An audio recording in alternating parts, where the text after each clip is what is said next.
तो लगेगा मैं फ्लर्ट कर रहा हूँ, लेकिन आपको देख के नींद उड़ गई ऐसा बोल। आप बिल्कुल बोल सकते हैं, मुझे बहुत अच्छा लगा। बीवी देखेगी इंटरव्यू अच्छा ही रहेगा ना, फिर माथू ना खाने घर जाके। डिस्क्लेमर दे देंगे आप नीचे। ऐसी था जब बीवी जनरल बोल दिया मैंने। कैसे हैं आप? मैं सुंदर, ऐसा मैं हर एक को बोलता हूँ बट मुझे आप बहुत हॉट लग रहे हैं। पहले बोला था आपने मुझसे 18 साल पहले। तो आपकी जो ये इतनी जबरदस्त फीमेल फैन फॉलोइंग है, इससे आपकी वाइफ थोड़ी सी तब 2 बटन खुल के आया मैं। आप सामने देख रहे हैं जो गर्ल्स बैठी हुई हैं, क्रश है आप उनके। ये तो दुखा है एक्स्ट्रा मैरिटल अफेयर है वहाँ मेरा पे। थोड़ा ना था, मेरा तो उनका था मेरे साथ, मेरा थोड़ा था उनके साथ। तो आपको लगा कि आपकी इमेज खराब होगी? मेरे करीब के लोग मुझे बहुत अच्छे से जानते हैं कि बहुत शरीफ है। शरीफ है। ऐसे ही कोई किसी के लिए जान नहीं देते। फिर ऐसा क्या हुआ बाजी प्रभु देशपांडे की लाइफ में जिसने उनकी पूरी जिंदगी बदल दी और उन्होंने अपने प्राण छत्रपति शिवाजी महाराज के लिए दे दिए। पूरे विश्व में हिंदुस्तान से सबसे बड़े राजा रहे, एक लीडर रहे हैं जिन्होंने इतने लोगों को प्रोत्साहित किया। तो उनकी कहानी ना सिर्फ हमको बल्कि हमारी आगे वाली जनरेशन को भी जानना बहुत जरूरी है। एक एक लाइन पे ना लोगों ने तालियां मारी, तुम्हारा नाम बदलेना, चाहे वो मराठी में हो चाहे वो हिंदी में। मुझे लोगों को उस टीवी से बाहर निकाल के सिनेमा हॉल में लाना है।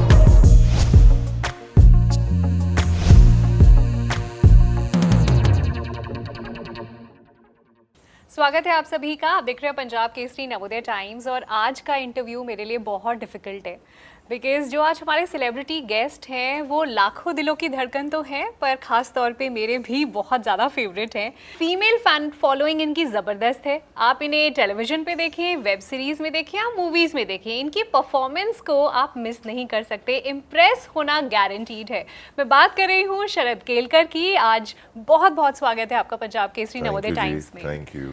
और मैं इसलिए भी कह रही थी कि इंटरव्यू डिफिकल्ट है बिकॉज आपको नींद बहुत आ रही है और मुझे लग रहा है मैंने बोरिंग क्वेश्चंस पूछे तो आप तो सो जाएंगे। तो लगेगा मैं फ्लर्ट कर रहा हूँ, लेकिन आपको देख के नींद उड़ गई ऐसा बोल।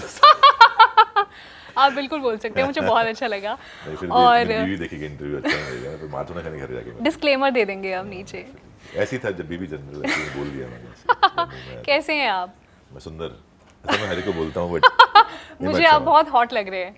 वो मेरे को खुद को नहीं लग रहा है ऐसा। चाहे आपने धोती कुर्ता पहना है फिर भी आप बहुत बहुत अच्छे लग रहे हैं। पहले बोला था आपने मुझसे 18 साल पहले तो वर्थ होता। अच्छा, मैं जानना चाहती हूँ आपकी जो ये इतनी ज़बरदस्त फीमेल फैन फॉलोइंग है, इससे आपकी वाइफ थोड़ी सी डिस्टर्ब या ऐसा है? आपको फील नहीं हो रहा है? मैंने इंस्टाग्राम पे देखा अपना, तो मुझे ऐसा 84% मेल दिखा उसके अंदर, 16% फीमेल। तो मुझे लगता नहीं कि मेरी है। मतलब यहाँ पे जितनी भी लड़कियां मैं जगाना चाहता हूँ मैं, मतलब ऐसा तब 2 बटन खुल के आया मैं कि थोड़ा आप सा सामने देख रहे हैं जो गर्ल्स बैठी हुई हैं, क्रश है आप उनके। अरे कहाँ, ये तो दुखा है।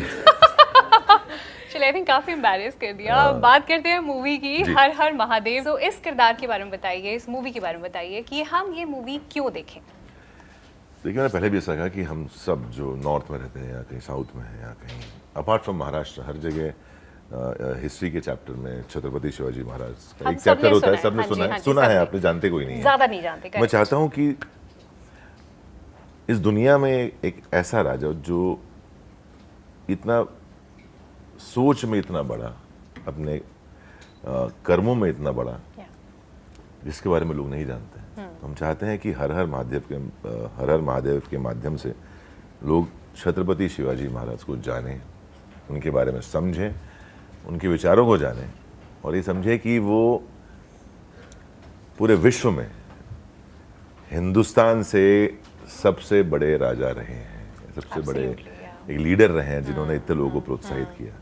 तो उनकी कहानी ना सिर्फ हमको बल्कि हमारी आगे वाली जनरेशन को भी जानना बहुत ज़रूरी है कि वो कौन थे, क्या थे, और आज हम ऐसे हैं, हमारी सोच ऐसी है बिकॉज ऑफ हिज थॉट्स। और इनफैक्ट ये सिर्फ उस ये छत्रपति शिवाजी महाराज के बारे में नहीं है, इनफैक्ट ये जो इंसिडेंट भी हुआ, करेक्ट, ये जो हिस्ट्री में हमने सिर्फ पढ़ा है सबने, इसी ने जाना नहीं है कि एक्चुअल में उसके पीछे की वजह क्या है, कारण क्या है। ऐसे ही कोई किसी के लिए जान नहीं दे दे। बिल्कुल, कोई भावना होगी, कोई और कोई ऐसी ट्रेनिंग भी नहीं थी बचपन से। फिर ऐसा क्या हुआ बाजी प्रभु देशपांडे की लाइफ में जिसने उनकी पूरी जिंदगी बदल दी और उन्होंने अपने प्राण छत्रपति शिवाजी महाराज के लिए दे दिए। तो वो एक कहानी है जो लोगों को ठीक तरीके से जानना बहुत ज़रूरी है और उसके पीछे की सोच जानना बहुत ज़रूरी है। और मैं चाहता हूँ आपके माध्यम से कि ना सिर्फ आप अपने बच्चों को ज़रूर दिखाएं फिल्म, एब्सोल्युटली। क्योंकि बहुत कुछ है सीखने के लिए इस फिल्म के अंदर। बिकॉज मैं ऐसे नहीं, मैंने बहुत सारी फिल्में और भी की हुई हैं, बट अभिजीत देशपांडे जो एक इस फिल्म के राइटर डायरेक्टर हैं, जी। उनकी राइटिंग वो नॉर्मल, आप उनसे तो बातों में जीत नहीं सकते हैं। मैंने बहुत कोशिश कर ली, लेकिन अच्छा। मैं कितना भी मुझे लगता है वाकपटू कहते आपसे भी हैं, बातों में नहीं करेक्ट, जीत मैं मुझे सकते, बोलते हैं कि तू हाँ। बहुत वाकपटू है, लेकिन मैं उनसे कोई जीत ही नहीं सकता। वो इतना अच्छा बोलता है, मतलब इतना स्पॉन्टेनियसली बोलते हैं चीज़ों जी। को। तो सोचिए वो आदमी जब लिखता होगा, 9 साल जो लिखता रहा इस फिल्म Correct. को, अभिजीत देशपांडे ने जितनी गहराई से स्क्रिप्ट लिखी है उसका अंदाजा किसी को नहीं है। हमने वो फिल्म की है, एक एक लाइन पे ना लोगों ने तालियां मारी है, तुम्हारा नाम बदल देना, चाहे वो वाह। मराठी में हो चाहे वो हिंदी में हो। वाह। तो ये फिल्म इसलिए है क्या कि वो इतनी सरल भाषा में जो लोगों को बातें बताई गई हैं ना इस फिल्म में, वो सबको समझ में आएंगी और सबको ये समझ में आएगा कि छत्रपति शिवाजी महाराज क्या व्यक्ति थे। अच्छा, तानाजी में आपने छत्रपति शिवाजी महाराज का रोल किया जो लोगों ने बहुत पसंद किया, लेकिन इस मूवी में आप उनका किरदार नहीं निभा रहे हैं, आप बाजी प्रभु देशपांडे का किरदार निभा रहे हैं। तो उनके बारे में आप कितना जानते थे ये फिल्म साइन उतना करने ही से जानता था पहले? जितना आपने पढ़ा है या अच्छा, मैंने पढ़ा history है, या books में जितना है जितना ही है, और जितना थोड़ी बहुत शायद आपसे बेहतर जानता हूँ जी। कि लड़ाई कैसी हुई, क्या हुआ। जी।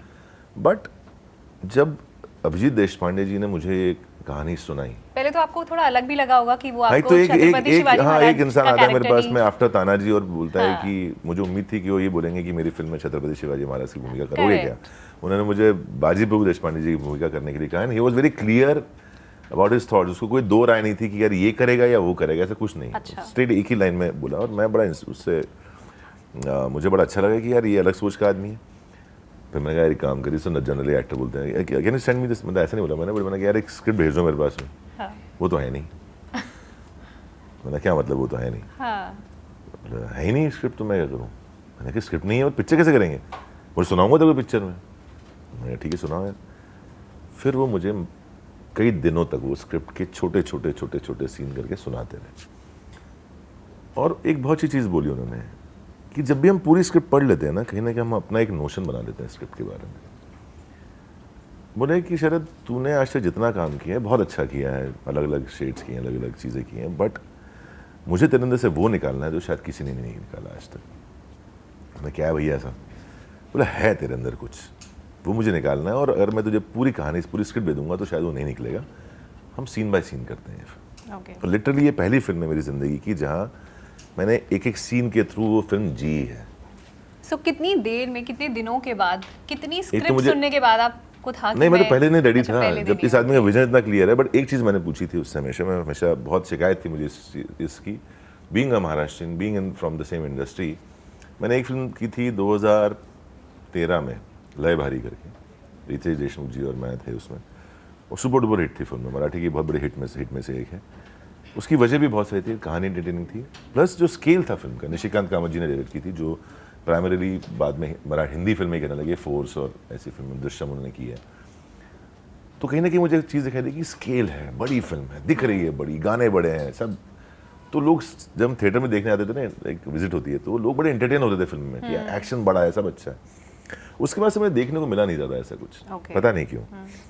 तो मैंने उससे ये पूछा था कि अगर हम महाराज की कहानी, छत्रपति शिवाजी महाराज के बारे में कहानी दिखा रहे हैं, मैं नहीं चाहूँगा कि दोबारा या अगेन वैसी एक फिल्म बने जो छोटे स्केल पे हो, हाँ।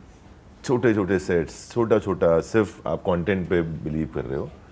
और एक और चीज़ थी कि बिकॉज अभी OTT प्लेटफॉर्म्स इतने अलाइव हैं, इतने सारे हैं, लोगों के पास कंटेंट देखने के लिए बहुत ज़रिए हैं। आप डिफरेंट OTT पे अलग अलग फिल्में दे सकते हैं।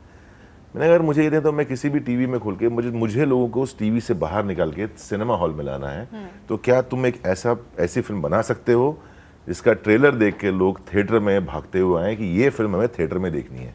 अगर ये प्रॉमिस करते हो मेरे साथ तो मैं फिल्म करूँगा।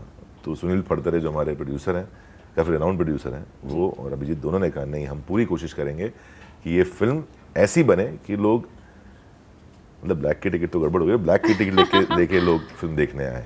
बट बिल्कुल वाकई में ट्रेलर देखकर हर किसी का मन कर रहा है कि ये जल्दी से थिएटर्स में आए और ये मूवी इनिशियली क्या हुआ, बहुत मैं बड़ा ऐसा निराश था फर्स्ट 2 दिन तक, आपको मैं कन्फेस करूंगा, बिकॉज यार हमारे यहाँ ना एक सिस्टम है, शिकायत नहीं है बट एक सिस्टम बन चुका है कि हम जो बड़ी फिल्म अनाउंस होती हैं उनका ट्रेलर रिव्यू और उस पर व्यूज फटाक से बहुत सारे आ जाते हैं। भर जाता है इन चीज़ों से। हमारी फिल्म का तो 4 लोगों ने नुक्ता रिव्यू किया था और मैं परेशान, मैंने कहा ये क्या है, ये क्या हो रहा है यार, कोई हमारी फिल्म का ट्रेलर भी नहीं देख रहा है। फिल्म तो मतलब इतनी अच्छी फिल्म मैंने बनाई है, मतलब मैं जब ट्रेलर लॉन्च पे गया तो मैं तो रो रहा था देख के कि यार जो सोचा था उससे कहीं गुना ज़्यादा बड़ी फिल्म है यार। लेकिन धीरे धीरे जो हवा चली है उसकी, तो इतने लोगों ने रिव्यूज़ किए हैं, वो देख के मन खुश हो गया। तो thank you all the YouTubers जिन्होंने हर हर महादेव का ट्रेलर रिव्यू किया और इतने अच्छे रिव्यूज़ दिए और कई अच्छी बड़ी फिल्मों से तुलना की है उसकी। तो thank you so much for that. Sharad, आपने जब ये मूवी साइन करी, जब काम करना स्टार्ट किया, आपको पता था ये पैन इंडिया मूवी बनेगी और इस तरह से 5 लैंग्वेजेस में रिलीज होगी, जो कि अब हो रहा है? क्योंकि जी स्टूडियो स्टार्टिंग से ऑन बोर्ड था, तो हमारी बात तब से चल रही थी। हमें सिर्फ था कि टाइम कितना है हमारे पास खत्म करके, क्योंकि हमारा टारगेट था दिवाली 2022। जी, कितना टाइम है हमारे पास जी। हमारे पास 3D का भी इरादा था हमारे, मैं बोलना चाहूँगा 3D भी करना चाहते थे, बट 3D के लिए और अच्छा 3D करने के लिए और वक्त चाहिए था। फिर वही होता कि हम 3D करते फिर वो मीडियोकर होता, फिर मज़ा नहीं आता। तो एटलीस्ट डबिंग हमने बहुत अच्छी की है। जो मतलब best dubbing studios in India, sound and vision, Mona Shetty sound करती हैं, उन्होंने इस फिल्म के सारे वर्जन्स डब किए हैं। हमारे कॉस्ट्यूम स्टाइलिस्ट नचिकेत बर्वे हैं, जिन्हें इस साल नेशनल अवार्ड मिला तानाजी के लिए। हमारे साउंड डिज़ाइनर लोचन है, लोचन ने तानाजी की और बड़ी बड़ी फिल्में की हैं। हमारे यहाँ जो मेकअप एंड जो हेयर डिपार्टमेंट है वो विक्रम गायकवाड़ सर हैं, जिनके पास 4 नेशनल अवार्ड्स हैं और सारी बड़ी फिल्में वही करते हैं। आप हमारे जो डीओपी हैं, उनकी फिल्म गुजराती फिल्म थी, उसको नेशनल अवार्ड मिला था हिलारो करके। तो सारे टेक्नीशियंस, सारी चीज़ें A+ ग्रेड की हैं। एक्टर्स तो मैं बात नहीं करूँगा लेकिन सब चीज़ें हमने वो जमा की हैं, वो हीरे जमा किए हैं ताकि ये फिल्म चमके। और हम उम्मीद करते हैं कि लोग देखने जाएंगे। ये नहीं कहूँगा कि बहुत बढ़िया फिल्म है, बहुत बड़ी पैन इंडिया फिल्म है, क्योंकि मुझे पता है कि ये फिल्म होने के बाद मराठी फिल्म इंडस्ट्री से इससे भी बड़ी फिल्में पैन इंडिया लेवल पे आएंगी इसे देखकर। एब्सोल्युटली, बिल्कुल, बिकॉज आई थिंक ये पहली मराठी फिल्म है जो इतने बड़े स्केल पे पैन इंडिया रिलीज हो रही है। अच्छा, ये थैंक गॉड और राम सीतू के साथ रिलीज हो रही है, तो आपको उसके ऊपर कुछ कहना है? नहीं, मेरे दोनों ही मतलब सीनियर हैं, मित्र हैं और मतलब बहुत फैन रहा हूँ मैं तो सबका, मतलब सबके दोनों के साथ मैंने काफ़ी फिल्में की हैं जी। तो मैं चाहूँगा कि लोग फिल्में देखें यार। मतलब मेरा पॉइंट ये है कि चाहे मेरी फिल्म देखें या उनकी देखें, फिल्म देखने का मज़ा सिर्फ और सिर्फ थिएटर में है। क्योंकि जो विजुअल जो हमने शूट किया है, जैसा वो दिखना चाहिए, वो सिर्फ थिएटर में दिख सकता है। समझिए इस बात को। उसका प्रोजेक्शन की क्वालिटी, उस साउंड की क्वालिटी, जब आप इतने बड़े थिएटर में वो इतने मल्टी स्पीकर्स के साथ जब आप साउंड सुनते हैं, तो जो हमने एक्चुअल रिकॉर्डिंग की है, जो अगर मेरी आवाज़ का ग्रफ है, आप मुझे मानते हैं कि मेरी आवाज़ अच्छी है, तो वैसी आवाज़ आपको सिर्फ सिनेमा हॉल में सुनाई देगी, टीवी या फ़ोन पे सुनाई नहीं देगी।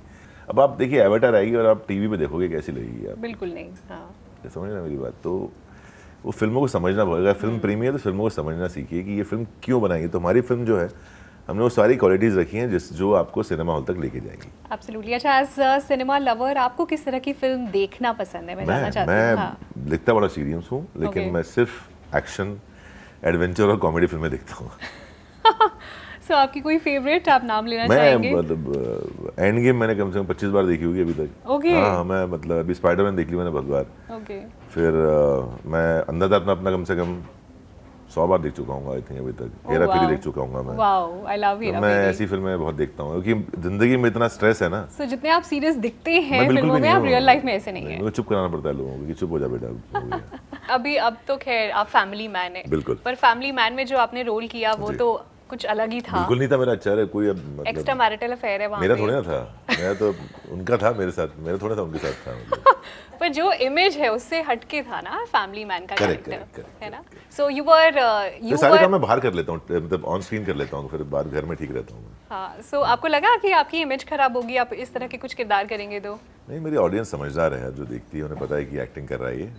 और मेरे करीब के लोग मुझे बहुत अच्छे से जानते हैं कि बहुत शरीफ है। अभी आप खाने पीने की भी काफ़ी बातें कर रहे थे, तो इस इंटरव्यू के बाद आप कहाँ जाने वाले हैं दिल्ली में और क्या खाने वाले हैं? वो आई थिंक मुझे टिक्की छोले और छोले कुलचे खाने हैं। हाँ, और आपने कहा पराठे भी खाने हैं। पराठे तो रात को खाऊंगा। रात को खाओगे? चलिए, मेन्यू फिक्स्ड है यहाँ पे शरद का। थैंक यू सो मच, बहुत बहुत मजा आया आपसे बात करके and wish you all the very best for her her Mahadev. Please जाके देखिए हर हर महादेव। देश भर में आ रही है सिनेमा हॉल में, बहुत बड़ी कोशिश की है हम छोटे से कलाकारों ने। प्लीज जाके देखिए और सराहें फिल्म को।